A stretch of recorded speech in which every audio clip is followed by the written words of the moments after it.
This January, a country celebrates National Bible Month. A Christian group is calling on Filipinos to actively engage in the initiative. The observance not only highlights the significance of the Bible in the lives of many Filipinos, but also invites everyone to reflect on its teachings. We take a closer look at the celebration and hear from a faith leader on its importance to the Filipino community.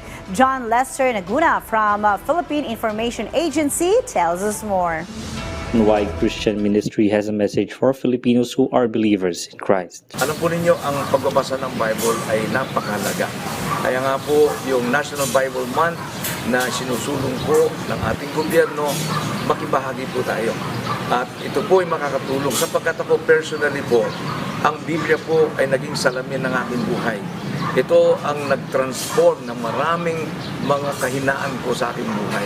Nakita ko ang sarili ko through the power of the Holy Spirit, change niyang buhay ko. Hanggang ngayon, binabako ako ng God every day at ma-enjoy natin ang buhay.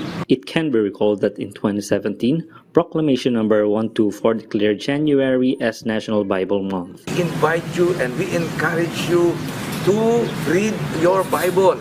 Yan po'y utos. Nasa aklat po ng 1:5:39. Pagbasa tayo ng Biblia. Sapagkat nandyan po ang tinatawag nating katotohanan na ating pong malalaman tungkol kay Kristo, magpapabago ng ating buhay. The National Bible Month, an initiative by the Philippine Bible Society, aims to encourage people to read and engage with the Word of God. Basahin natin ito araw-araw na magpapabago ng ating buhay. May God bless every one of you at nawa, sumama tayong magdiwang ng National Bible Month. This initiative also aims to promote reading the Bible among Filipinos of the Christian faith. From the Philippine Information Agency National Capital Region, John Lester Naguna, Balitang Pambansa.